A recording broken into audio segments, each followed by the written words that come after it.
What's up, everybody? This is your boy Cwubb coming back at y'all with another short podcast. Not a long podcast this time, not even a long video. I guess you could call this a video, but another hot take, man.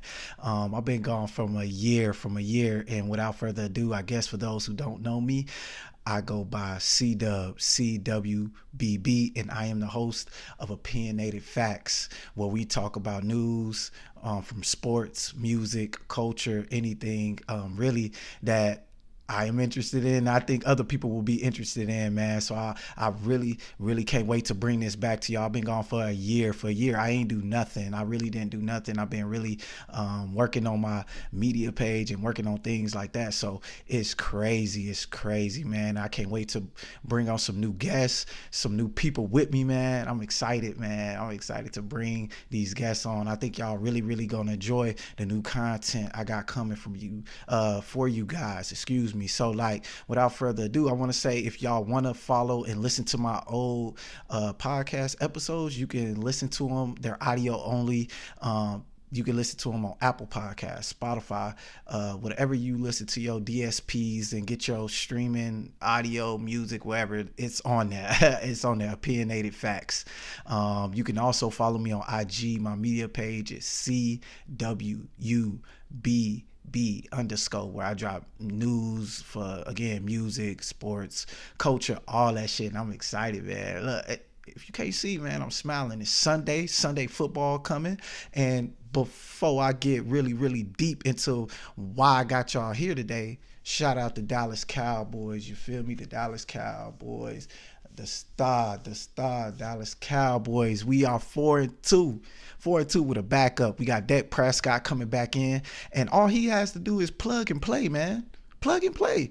He don't have to do too much. He doesn't have to throw 40 times like Patrick Mahomes with the Kansas City Chiefs. He don't have to do that. We won the games by running the ball, by staying consistent with defense, and that's how we're going to continue to win the games. Like, all you got to do is show your talent, make the throws that Cooper Rush probably couldn't make, feed CeeDee Lamb when you got to, Dalton Schultz coming back.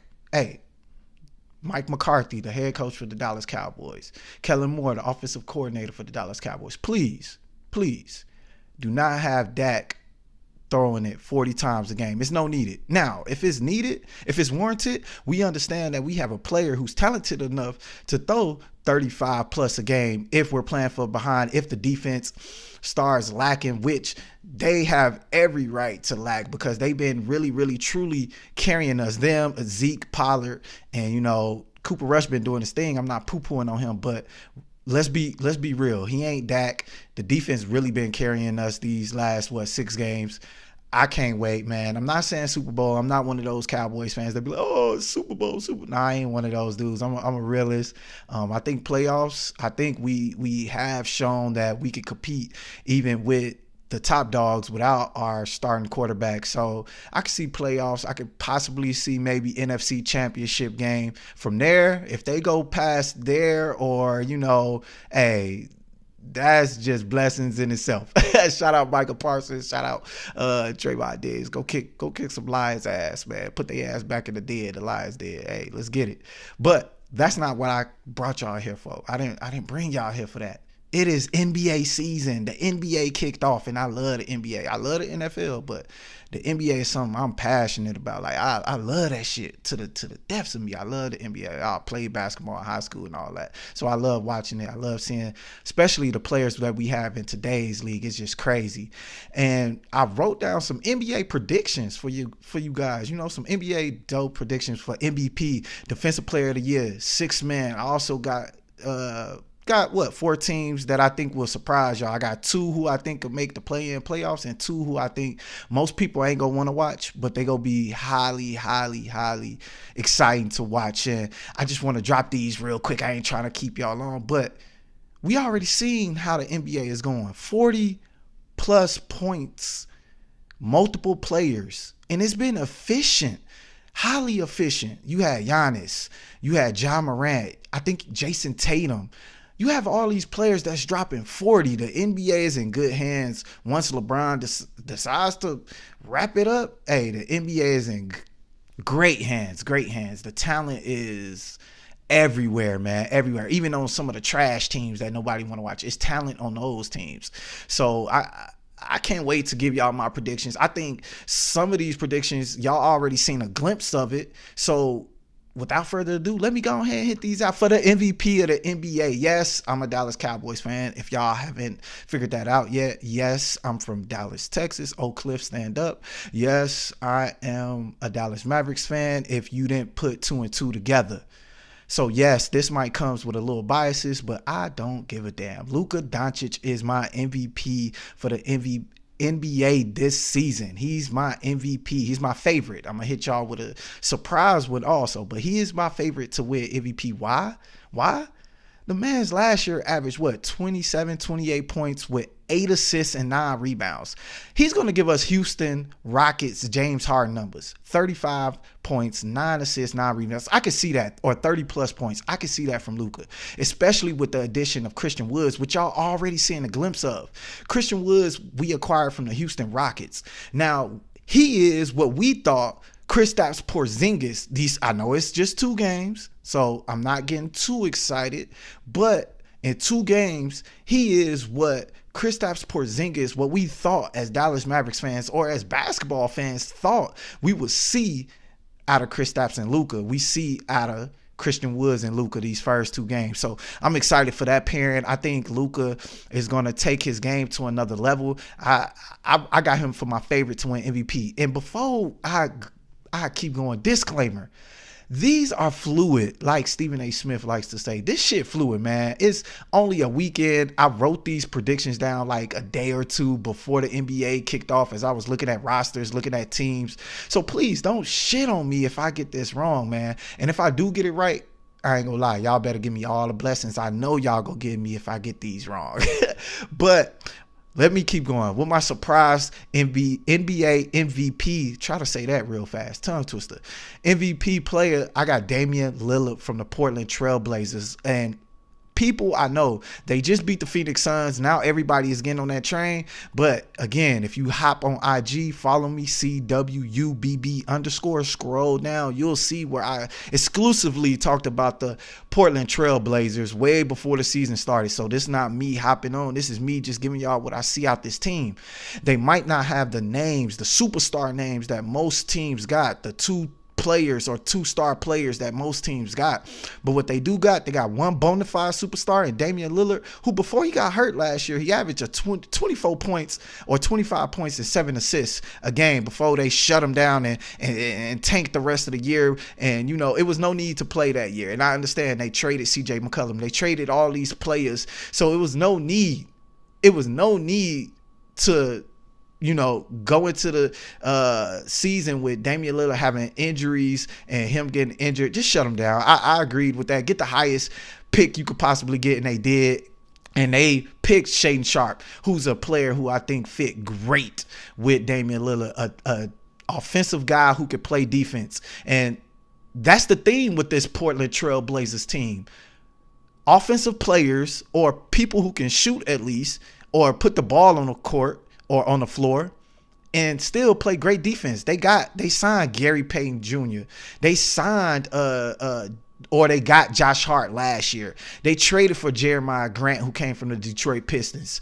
They got Nurkic. If he stay healthy, and sorry if I killed your name, but if he stay healthy, he's a top 10, top 15 big man in the league. Easy. Top 10, easy.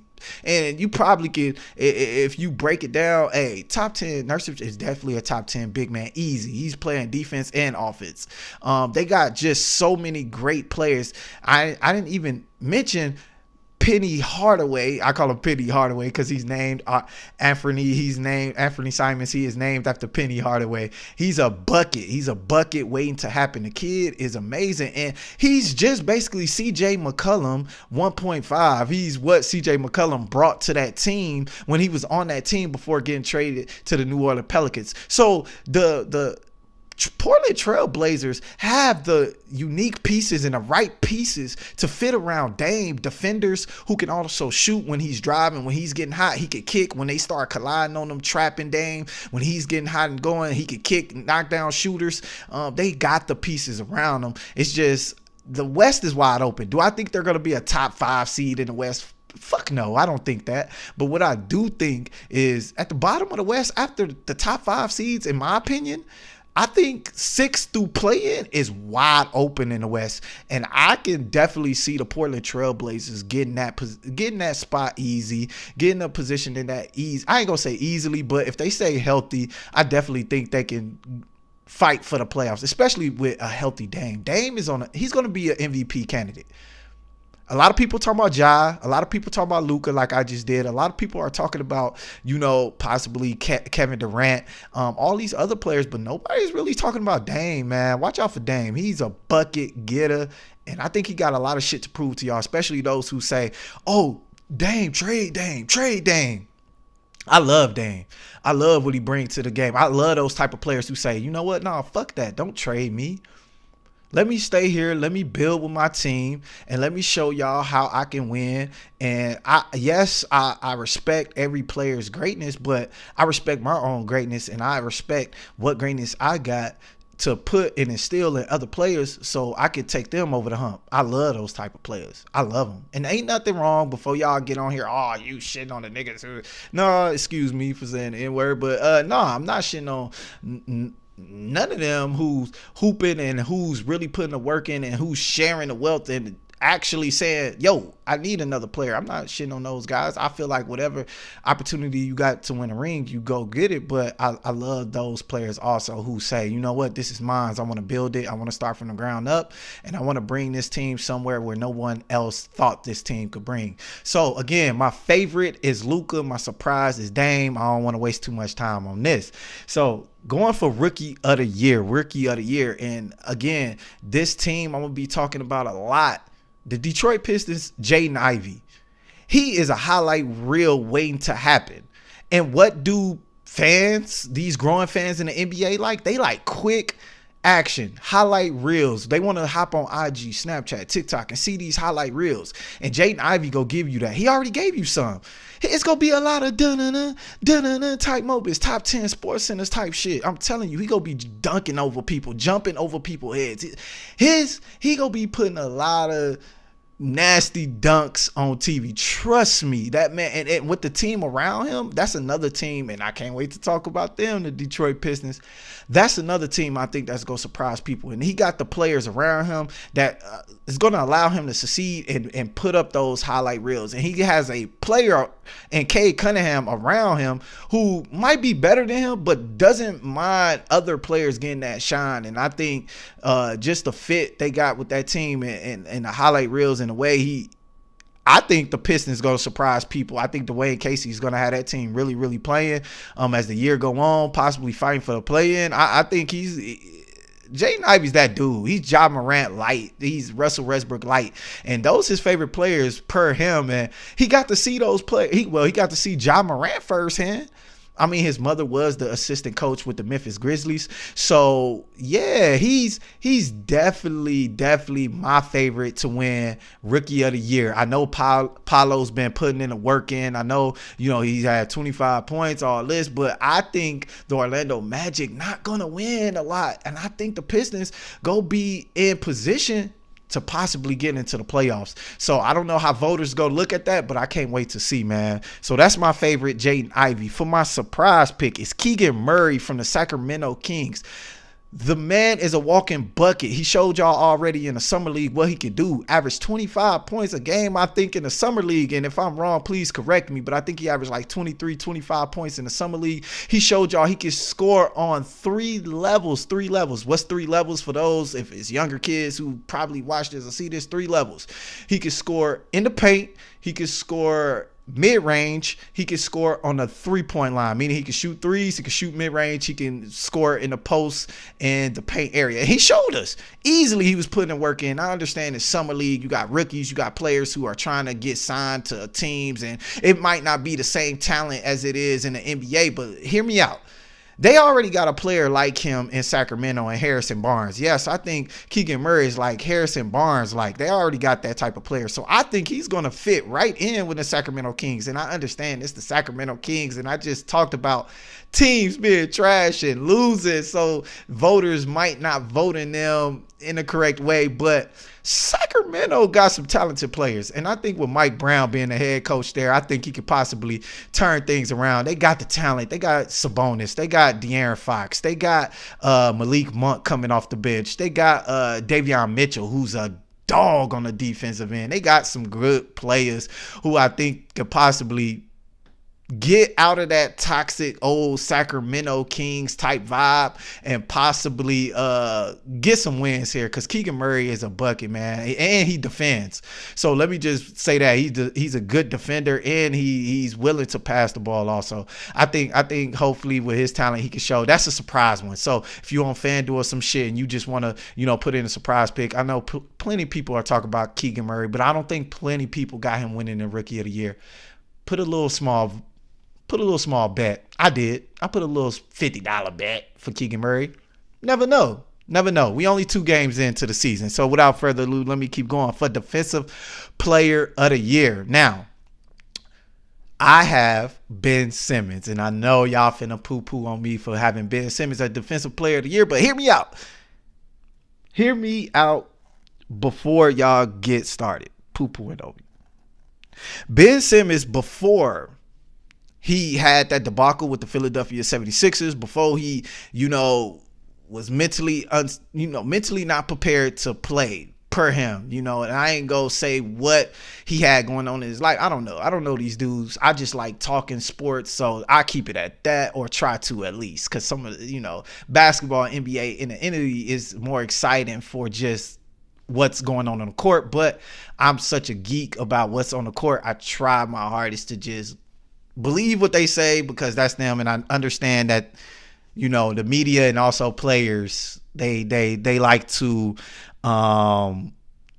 run their own narrative. So he says he was mentally unstable. I possibly agree, because of what he was going through. I mean, you had a coach throw him under the bus, and the favorite player or the superstar player, Joel Embiid, throw him under the bus. But that's neither here or there. He's on the Brooklyn Nets now, and I'm gonna tell y'all why I got him winning the Defensive Player of the Year. The man is Draymond Green athletic. Like he can give what Draymond Green. If Draymond Green could just take his brain and put it in Ben Simmons, which I think Ben has, because I've seen Ben like go crazy before, like on the court, and not off the court, but on the court, go crazy and kill it for the Philadelphia 76ers. People always like to talk about his scoring, but they forget when Joel Embiid was out, and I want to say it was a couple years ago, if I'm not mistaken, he had 40 points against the Utah Jazz, where he was the main scoring player. So if a team puts him in the right position to score, it will happen. But we're not talking about scoring right now. We're talking about defense. This dude he can guard 1 through 5 easily. Ben Simmons can guard 1 through 5 easily, especially in today's era where they playing small ball.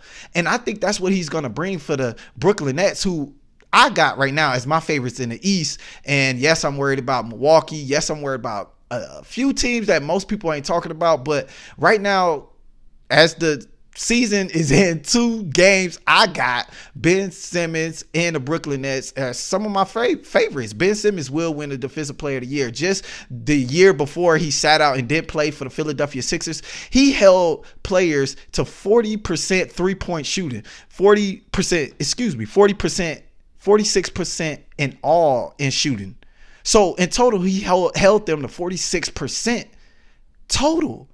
Like, that's below 50%. People say, well, in total, like, that's still a good percentage. But think about how players and how efficient players are right now. So in total, he's holding them under 50%, and he's holding them under 40% almost in three-point shooting. And that's what you want from players. Right now, and I'm looking at my notes, right now he's holding players, or then before he started to play, before he got into that shit with the 76ers, he held teams to under 36%. 36% motherfucking percent at the 3-point line. That's gaudy numbers, and I think he could bring that for the Brooklyn Nets. All they needed was, some defenders on that team, some glue guys, and I think with, the way he can switch, the way he can guard on a perimeter, and this is a perimeter dominant NBA, I think his defensive numbers will start to show. I know the first couple games they haven't really been showing for Ben. Give it time, man. The man's ain't played in like almost damn near a year or so. Give it time, man. He's playing with new players. Y'all expect things to just happen all at once. Give it time. I got Ben Simmons as my favorite for defensive player of the year. And for my surprise, again, going back to Sacramento, Davion Mitchell is a goddamn dog on the defensive end. He's a dog. He held people last year to 35% three-point shooting last year as a rookie. So just imagine coming back in your second year and you having that knowledge that you do have, and you understand what your role is or what your role will be as you grow as a player to lock people down and just knock down shots and create for people. Because I think Sacramento do need to, give him some more looks on the offensive end. But right now we talk about defense. Defensively, this guy, again, held players to 35% three-point shooting. 35%.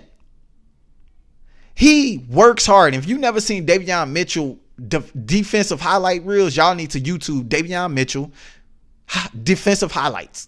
The man works his ass off on the defensive end. And I think and I hope if Sacramento win more games, people nationally start noticing him, not basketball geeks like myself and many others I know.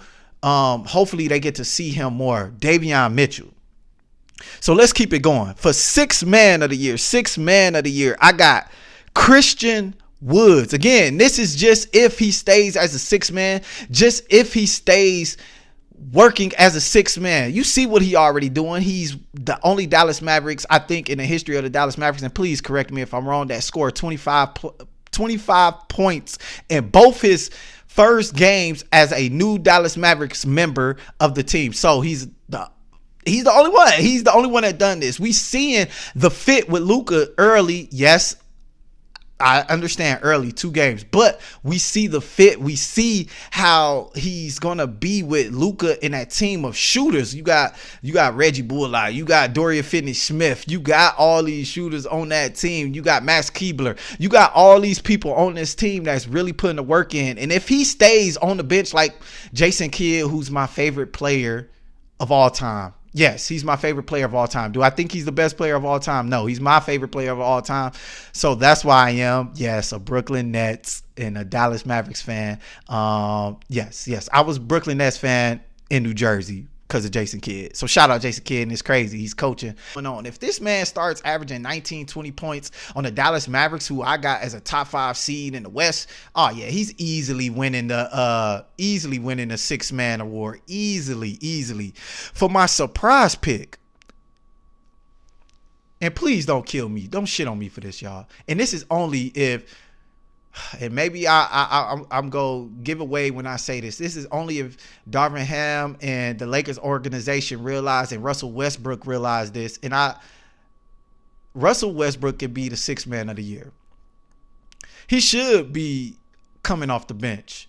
I know him and Darvin Ham had a miscommunication the other day where Russ kind of alluded to him getting hurt or having a little hamstring was him coming off the bench in the last preseason game, and Darvin Ham is basically said, like, you need to be professional. And yes, he basically said we wouldn't put no player in harm when it comes to sports, and you also need to be a professional. And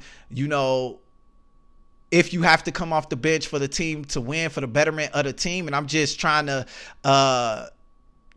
kind of put it all together what he said. I don't want to misquote him, so this is not a full quoted response to what he said. But yeah, he basically told him, hey, look, be professional. If we have to get you to come off the bench, Russ, for us to win, you need to be professional and be prepared to come off the bench, basically. And I agree with Darvin Ham. I think I've been saying this for the last 2 years. Again, you can check me out on my podcast, on Spotify, on Apple, on anywhere where you listen to your audio podcast. Opinionated Facts. And I'm not lying. Russell Westbrook, to me, is a legend. He's a Hall of Fame player. He's everything he is, and what NBA fans know that he is.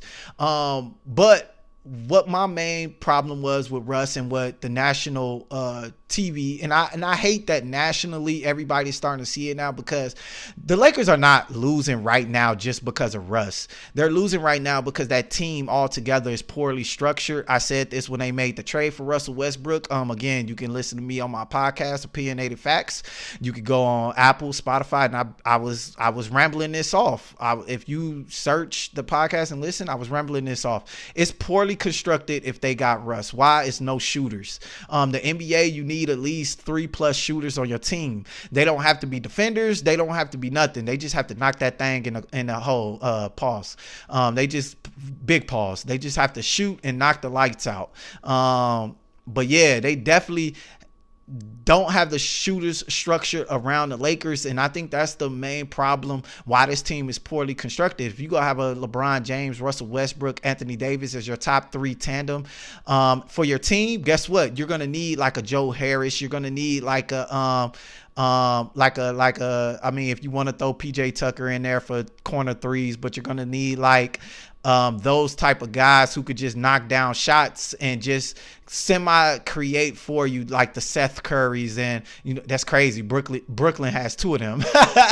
Brooklyn has 2 of them. But yeah, like I said, Russell Westbrook is definitely my surprise pick. I think he needs to come off the bench. I think that's the best thing for the Lakers. I'm not just spewing this because ESPN and other networks are saying this. I've been saying this. He's a 6 man, and it's not a knock on him. Some of the greatest players in our league became 6 mans and still killed in this league. Look at Carmelo Anthony. Look what he did. And I was one of those ones that thought Carmelo Anthony, his career was dwindling, and he sucked it up. He understood the assignment, understood his role, understood he wanted to win, and took that bench position. I think Russ coming off the bench in the second unit, he gonna dominate everybody. He's gonna kill everybody.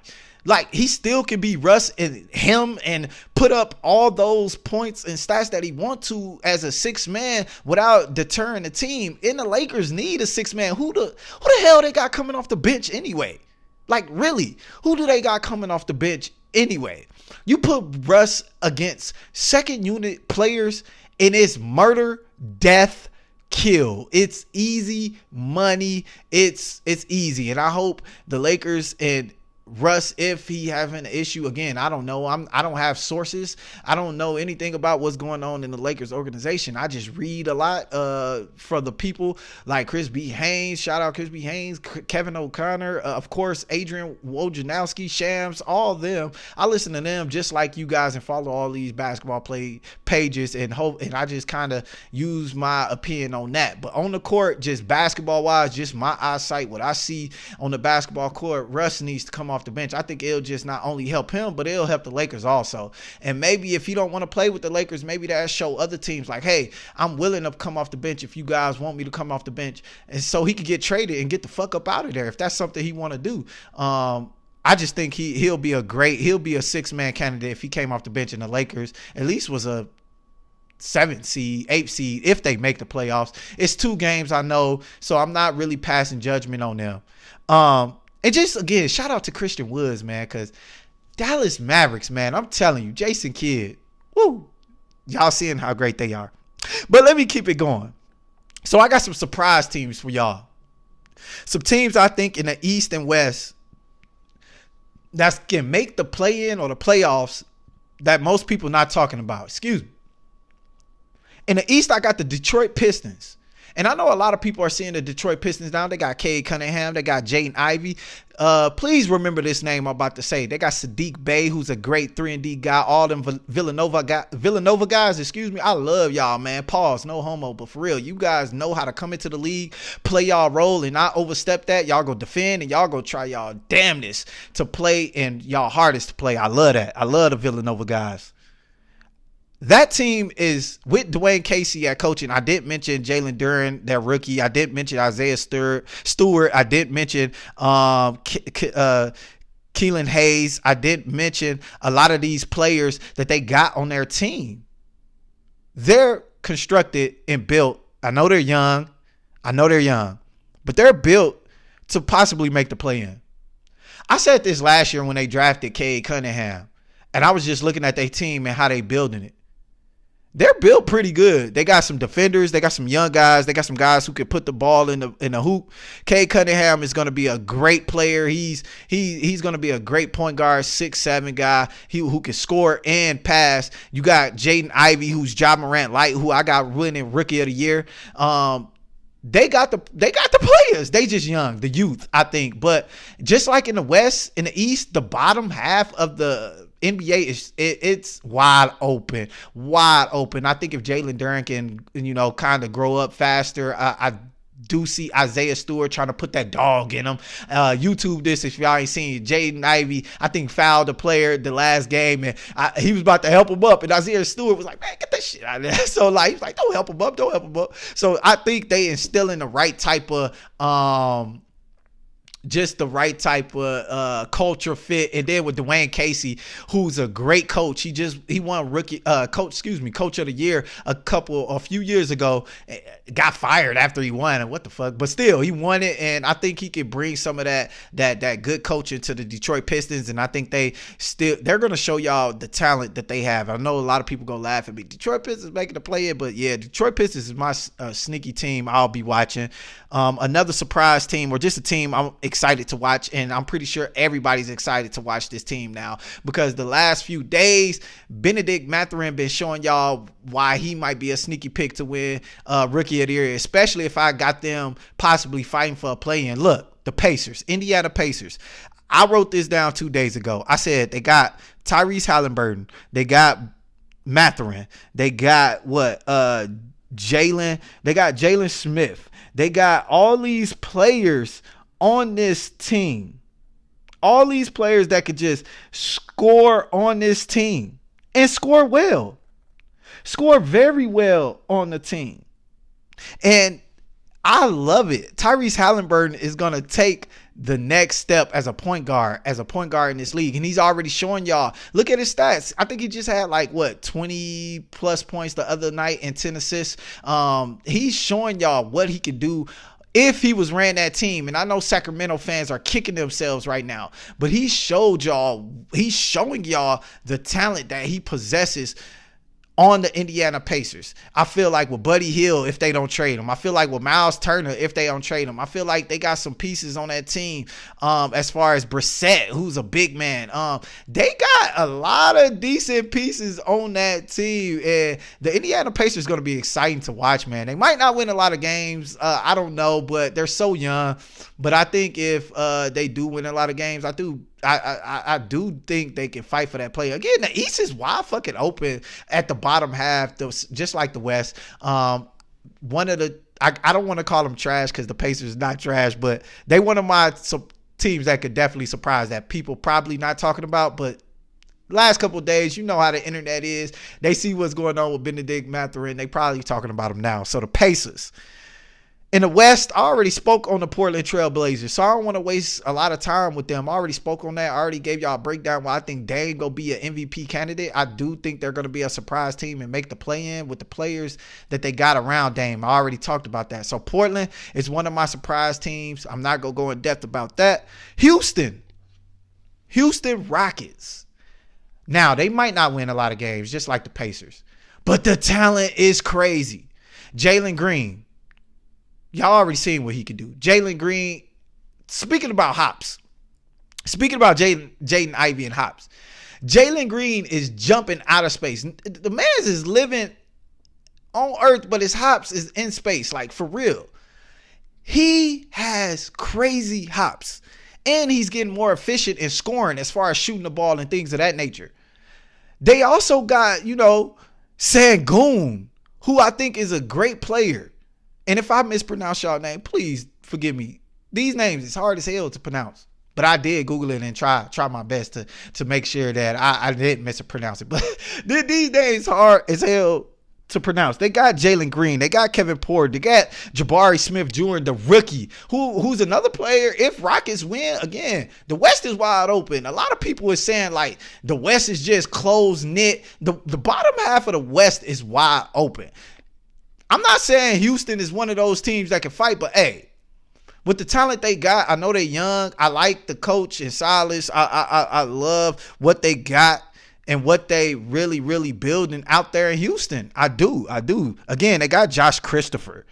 They got all these players who really got so much talent. Jabari Smith, who can defend, who can shoot, who can play offense. They got Kevin Porter, who just signed that contract, and it's a good contract for him and the Rockets, who could give you buckets. I just think they just need some defenders on that team. They got Eason, who is a rookie, and Tariq Eason, I think that's his first name, who plays great when he starts playing for the Houston Rockets. Y'all gonna see he's a valuable piece on the defensive end. I think y'all gonna see a lot of these players on Houston. Please watch Houston. Watch the Pacers. Watch OKC. I know you guys saying, man, these trash ass teams. Why would I watch? But it's some great talent in the NBA. And if you go be listening to me, C-Dub, man, you go be hearing about a lot of players and a lot of teams that most people just don't want to listen about or even watch. But I hope y'all do, especially if you're an NBA geek like me. But that's all my NBA predictions for this year. And let me remind y'all, it's fluid. It's definitely fluid. But let me give y'all a rundown. For MVP, for my favorite, I got Luka Doncic of the Dallas Mavericks. For my surprise, I got Damian Lillard of the Portland Trail Blazers. For my rookie of the year, I got Jaden Ivey from the Detroit Pistons. For my surprise pick, I got Keegan Murray of the Sacramento Kings. For my defensive player of the year, I got Ben Simmons of the Brooklyn Nets. For my surprise pick, I got Davion Mitchell of the Sacramento Kings. For my sixth man of the year, I got my man Christian Woods for the Dallas Mavericks. And for my surprise pick, I got Russell Westbrook, yes, of the Los Angeles Lakers. And for my surprise teams who could possibly make a play in, I got the Portland Trail Blazers in the West. In the East, I got the Detroit Pistons.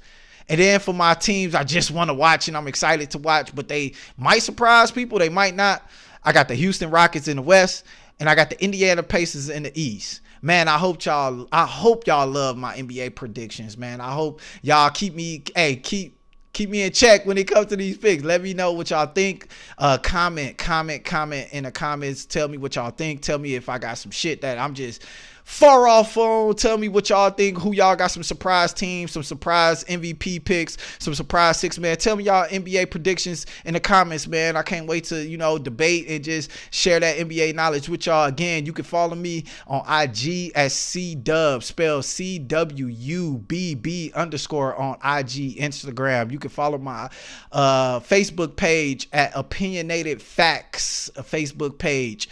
You can also catch me on all DSPs, all streaming services for audio podcasts. Opinionated Facts. Remind you, I haven't did a podcast in a year. I will be bringing y'all something hopefully by late October. Man, this was a short video of the NBA prediction. This your boy Cwubb. Stay blessed. Stay peaced out. Peace.